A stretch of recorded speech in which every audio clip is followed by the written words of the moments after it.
नमस्कार, हम छत्तीसगढ़ देख रहे हैं आप और मैं हूं आपके साथ अवंतिका श्रीवास्तव। रुक करेंगे छत्तीसगढ़ से जुड़ी तमाम बड़ी खबरों का, लेकिन सबसे पहले बात रायगढ़ की कर लेते हैं। मयंक अग्रवाल आत्महत्या मामले में 3 आरोपी गिरफ्तार हो चुके हैं, जबकि एक आरोपी अभी भी फरार बताया जा रहा है। 4 लोगों पर आत्महत्या के लिए उकसाने भयादोहन का मामला दर्ज हो चुका है। न्याय मांगने के लिए अंतिम यात्रा में तख्ती लेकर लोग शामिल हुए। युवा व्यवसायी ने बुधवार रात फांसी लगाकर आत्महत्या की थी और कोतवाली थाना क्षेत्र के मलधक्का रोड मोहल्ले में ये मृतक रहता था। तो सट्टे में रकम हारने के बाद से सटोरिये रकम उगाही के लिए उसे लगातार परेशान कर रहे थे। इसी तरह का आरोप परिजनों की तरफ से लगाया गया। और देखिए तस्वीरें किस तरह से तख्ती लेकर अंतिम यात्रा में तमाम लोग जुड़े। कोतवाली थाने में 4 आरोपी के खिलाफ आईपीसी की धारा 384 और 306 में मामला दर्ज किया गया है। तो आरोपी करण अग्रवाल, अफजल और धर्मेंद्र गिरफ्तार हो चुके हैं। एक आरोपी है जिसकी पुलिस तलाश कर रही है।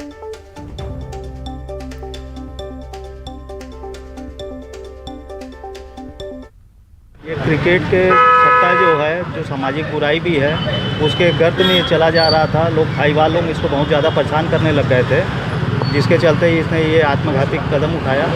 हम मित्तल परिवार पूरा समाज, पूरा रायगढ़ ये चाहता है कि इस प्रकार की कुरीतियाँ बंद हो, जिसमें कि छोटे मासूम बच्चे जिसमें कुछ परिवार वालों द्वारा ये बोला जा रहा है कि ये शायद जुआ खेलता था कहीं पे जाके, और उसी की जो इसकी देनदारी बढ़ गई थी, उसके कारण ऐसा हुआ है। जहाँ तक समझ में आया, जिस आदमी का नाम ले रहे हैं उसके ऊपर कुछ दिन पहले ही एक रेड की कार्रवाई की गई थी, जिसमें उसके ऊपर कार्रवाई करके 151 भी किया गया था जुआ एक्ट के बाद में, और जेल भेजा गया था। उसी आदमी का नाम ये लोग ले रहे हैं। तो मुझे लगता है कि उसमें पहले उन लोगों के साथ ये इन्वॉल्व रहा होगा, जिसमें इसका कुछ पैसा उधार में चला गया होगा उन लोगों के पास में, और उनके दबाव में ये किया होगा। बट ये भी इन्वेस्टिगेशन का मैटर है। तो देखिए लगातार कहा जा रहा है कि कार्रवाई होगी और कार्रवाई होनी भी चाहिए, क्योंकि सट्टे का एक कारोबार जिसने इस व्यक्ति की जान ले ली। बताया जा रहा है कि सटोरी लगातार इसे परेशान कर रहे थे और रकम वापस करने के लिए लगातार परेशानी झेल रहा था मयंक अग्रवाल, जिसने आत्महत्या जैसा कदम उठाया। 3 आरोपी फिलहाल बताया जा रहा है कि गिरफ्तार हुए हैं, जबकि एक आरोपी अभी भी फरार है। इसको पुलिस जल्द दावा करे कि गिरफ्तार कर लिया जाएगा। तो 4 लोगों पर आत्महत्या के लिए उकसाने साथ ही भयादोहन का मामला दर्ज हो चुका है। न्याय मांगने के लिए अंतिम यात्रा में किस तरह से लोग तख्ती लेकर शामिल हुए और सट्टेबाजों के खिलाफ कार्रवाई के लिए लगातार मुखर होकर परिवार वाले भी बोल रहे हैं, तमाम परिजन भी बोल रहे हैं और क्षेत्रवासी भी बोल रहे हैं। सहयोगी हरपाल सिंह हमारे साथ रायगढ़ से लाइव जुड़ रहे हैं, अधिक जानकारी उनसे ले लेते हैं। हरपाल, निश्चित तौर पर ये जो तस्वीरें हैं जिसमें परिजन अंतिम यात्रा में तख्ती लेकर शामिल हुए हैं, ये इस बात का गवाह है कि यहाँ पर सट्टे का कारोबार कितना फल फूल रहा है और इस पर अंकुश लगाने की कितनी जरूरत है।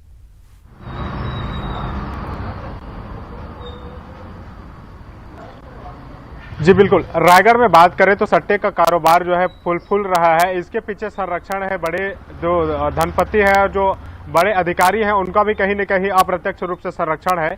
यही वजह है कि सट्टे का कारोबार रायगढ़ में फल फूल रहा है। इसी वजह से युवा कारोबारी ने बीते दिनों आत्महत्या कर लिया। आत्महत्या करने से पहले युवा कारोबारी को 17 अक्टूबर को ही एक जुआ रेड में पकड़े थे, जिसके बाद से पुलिस के रडार पर युवा था। और यही वजह है कि जहां पर उसके पैसे फंसे हुए थे सट्टे में, उसको लेकर सटोरिये लगातार उसके ऊपर दबाव बना रहे थे। दबाव इसलिए बनाया जा रहा था कि कहीं आरोपी को अन्य जुआ एक्ट में गिरफ्तार करके जेल न भेज दे, जिस वजह से उनका पैसा डूब जाए।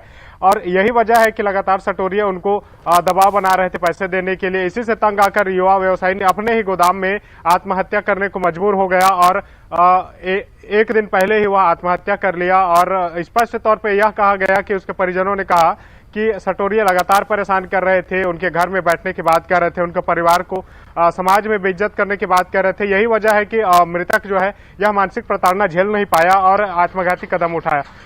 कल पुलिस ने जो है आनन फानन में जब मौत का मामला आया, जब आक्रोश बढ़ा, लोग तख्ती लेकर अंतिम यात्रा में शामिल हुए, उसके बाद पुलिस जागी और आनन फानन में 4 लोगों के ऊपर 306 आत्महत्या के लिए उकसाने और भयादोहन का अपराध दर्ज की, जिसमें से 3 व्यक्ति अभी गिरफ्तार हो चुके हैं, जबकि एक व्यक्ति की पतासाजी करके जल्द गिरफ्तारी की बात पुलिस कह रही है। लेकिन पुलिस की कार्यवाही पर इस बार भी सवाल उठता है कि आखिर मौत के बाद ही पुलिस क्यों जागी। अगर मौत से पहले पुलिस जाग जाती, इस तरह से जुआ सट्टा की कार्रवाई उनके ऊपर कार्रवाई करती, तो कहीं ना कहीं यह युवा व्यवसायी जो है आज मौत को गले ना लगाता। और इस तरह से ना जाने कितने लोग हैं जो जुआ सट्टा के चक्कर में फंसे हुए हैं और अपने साथ अपने परिवार को जो है बिखेर चुके हैं। लगातार जुआ सट्टा में फंसने वाले लोग अपने साथ अपने परिवार को मझधार में छोड़ देते हैं। लगातार उनका परिवार बिखरने लगता है। इसमें कहीं ना कहीं जो वरिष्ठ अधिकारी रहते हैं, जो पुलिस के आला अधिकारी रहते हैं और प्रशासनिक अधिकारी रहते हैं, उनको भी संज्ञान लेना चाहिए। रायगढ़ का ये मामला सामने तो आ गया, लेकिन रायगढ़ के अलावा भी कई ऐसे जगह हैं जहां से सट्टे में फंस करके लोग अपना परिवार खो देते हैं और इस तरह से गुमनामी में चले जाते हैं या फिर मौत को गले लगाते हैं। रायगढ़ के मामले के बाद जो है पुलिस प्रशासन हरकत में आई है और इसको लेकर समाज के लोग भी जागे हैं और कहीं न कहीं समाज के लोगों ने भी जुआ सट्टे को एक सामाजिक बुराई बताते हुए इसका विरोध करने के लिए अंतिम यात्रा में तख्ती लेकर निकले। ये एक बड़ी बात है कि किसी अंतिम यात्रा में इस तरह का पहली बार प्रदर्शन देखने को मिला, जहां एक तरफ परिवार जो है अपने लाडले को खोने के गम में थी, वहीं पूरा शहर जो है उस व्यक्ति के साथ खड़ा होकर पुलिस और प्रशासन से न्याय की गुहार मांग रहा था कि आखिर हमारा युवा व्यवसायी हमारा बिल्कुल, और उम्मीद भी यही है हमारी हरपाल की जल्द से जल्द इस मामले में कार्रवाई होगी। फिलहाल शुक्रिया आपका इस पूरी जानकारी के लिए।